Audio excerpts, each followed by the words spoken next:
എനിക്ക് അവാർഡ് തന്നയാളെക്കുറിച്ചും രണ്ടു വാക്ക് പറയാതെ തരവില്ല. ഈ അടുത്ത ദിവസങ്ങളിൽ നിങ്ങളും ഞാനും ഒക്കെ കണ്ട ഒരു അഭിമുഖ പരിപാടിയുണ്ട്.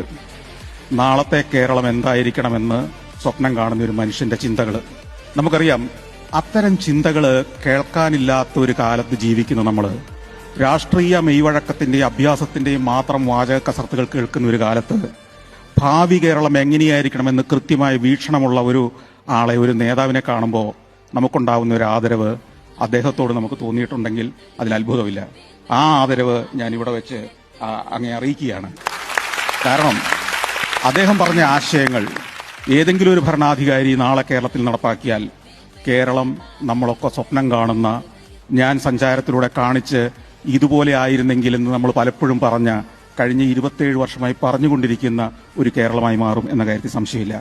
അത് നടപ്പാക്കാൻ നമ്മുടെ വരുന്ന ഭരണാധികാരികൾക്ക് കഴിയട്ടെ. അത്തരം ആശയങ്ങൾ ഉണ്ടാവട്ടെ എന്ന് ഞാൻ ആശംസിക്കുന്നു.